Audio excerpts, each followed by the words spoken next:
Imagine a banker in a marble-walled trading room pushing one button that starts a chain reaction. On the surface, everything looks routine: coffee cups, screens, spreadsheets.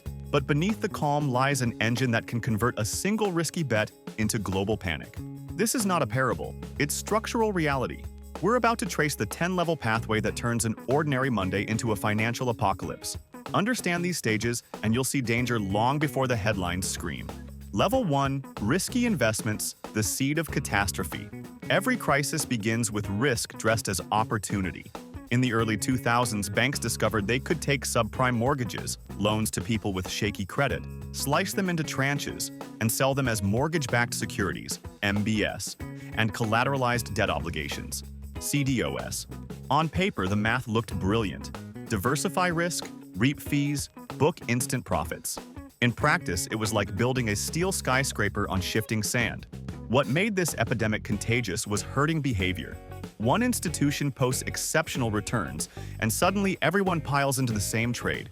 Because no individual bank wants to miss the upside, incentive structures, massive bonuses tied to short-term gains, turned prudent risk management into financial daredevilry. The result? A trillion-dollar pile of assets whose true worth depended on rising home prices continuing forever.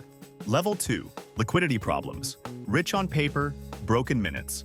Risk becomes reality when liquidity vanishes. Liquidity means converting assets to cash quickly with minimal loss. Those MBS and CDOS looked valuable until buyers disappeared. When counterparties refused to trade, repo lines evaporated, and short-term funding markets seized up, institutions found themselves cash poor and balance sheet heavy. Think of it like owning a priceless painting you can't sell when the bank calls a loan. In 2007 and 2008, banks that had financed long-term, illiquid securities with short-term borrowing suddenly discovered they could not roll those loans. Northern Rock in the UK was an early example of this dynamic. Large reliance on wholesale funding rather than stable deposits left the lender exposed when markets froze. The institution wasn't insolvent on paper at first, but it couldn't meet day-to-day cash demands when markets refused to lend. Level 3. Bank runs, panic is contagious. Confidence is the bank's true capital. When customers suspect insolvency, they withdraw deposits en masse. A bank run. In 19th century dramas, this meant physical lines at branches. Today, it's an electronic stampede. Northern Rock's queues became iconic in 2007, but the modern danger is even faster. In March 2023, Silicon Valley Bank suffered an astonishing $42 billion withdrawal in a single day after public alarms spread across social and industry channels.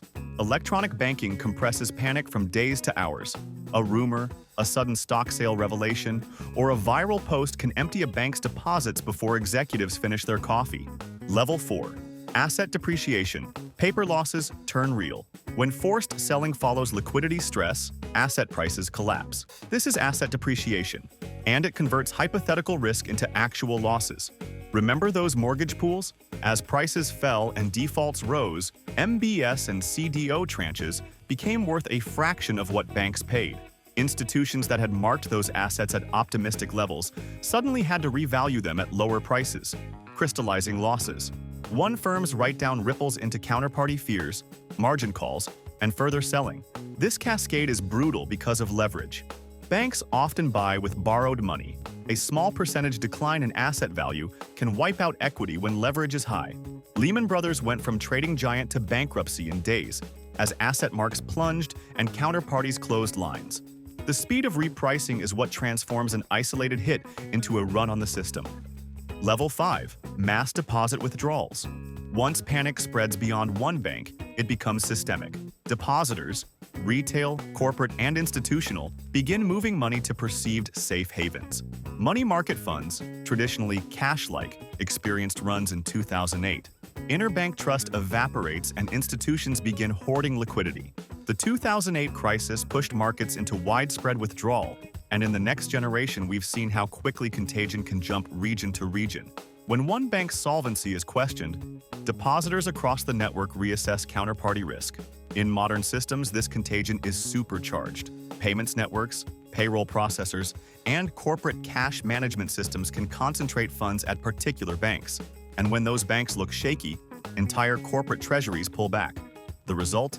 a cascading, economy-wide liquidity squeeze that chokes commerce. Level 6. Credit freeze. The economy's blood stops flowing. At this stage, the fear that began in a handful of institutions spreads to the fabric of finance. Banks no longer trust banks. Interbank funding dries up. The short-term loans that lubricate payrolls, supplier invoices, and corporate working capital vanish almost overnight. Imagine a factory that orders components on 30-day credit. The supplier relies on a line of credit to buy raw materials. When banks stop lending, that chain snaps. Businesses can't pay wages, suppliers stop shipping, and unemployment spikes. This credit freeze is the mechanism that transforms a banking problem into a real recession. In 2008, the LIBOR and overnight rates spiked as lenders demanded massive premiums, a price signal for fear. Central banks stepped in to provide emergency liquidity, but only after critical damage had already been done. The most dangerous part of a credit freeze is timing. The longer it persists, the more small businesses fail and the more permanent job losses occur. Once lost, productive capacity is hard to rebuild. Level 7. Government intervention, firefighting at the highest level. When the plumbing of credit is clogged and the lights start to go out, governments step into the breach. Central banks become the lender of last resort. Treasuries coordinate rescue financing. Emergency facilities are designed, liquidity windows opened, and rules bent. In 2008 and again in later crises, we saw extraordinary measures. Interest rate cuts to near zero, emergency liquidity lines, asset purchase programs, and direct capital injections. But this is a political theater as much as an economic one. The options are stark. Let major institutions fail and risk systemic collapse, or bail them out and risk public fury and long-term moral hazard. The choices are never clean. When governments intervene, they buy time, but they also alter incentives. Banks that expect to be rescued may take on bigger risks the next cycle, because the downside is socialized while profits remain private. Level 8. Mergers, fire sales, and bailouts. Once intervention starts, a scramble begins. Stronger banks buy weaker ones at distressed prices. Governments orchestrate mergers to prevent disorderly failures. Or they write giant checks, bailouts, to keep giants standing. These moves stabilize the short-term system but redistribute wealth and risk dramatically. History is loud here. In 2008, AIG received enormous government support. Bear Stearns was sold at fire sale terms, and later Lehman Brothers was allowed to fail, a moment that amplified panic. The political fallout from these choices is fierce. Taxpayers hate bailouts, even as they fear the alternative. The moral calculus is brutal. Saving a failing global counterparty may protect pensions and jobs, but it also cements the perception that the financial sector is too big to fail. Level 9. Systemic panic, contagion beyond banking. When rescue efforts fail to restore confidence, we cross into systemic panic. Credit markets seize, stock markets tank, currencies wobble, and the real economy contracts violently. This is when unemployment surges, consumer spending collapses, and corporate bankruptcies accelerate. Markets stop functioning as price discovery venues and switch to fear-based exit strategies. Systemic panic feeds on media cycles and social amplification. In our hyper-connected age, digital platforms can accelerate contagion. Rumors, mispriced risk, and algorithmic selling all conspire to produce flash crashes and liquidity droughts. In such an environment, even relatively healthy institutions can be swept up in the tide if investors panic. The social dimension becomes front and center. Layoffs spiral into political unrest, pension shortfalls lead to austerity debates, and inequality becomes starkly visible as asset owners are protected while wage earners lose jobs. Level 10. System-wide collapse, the endgame.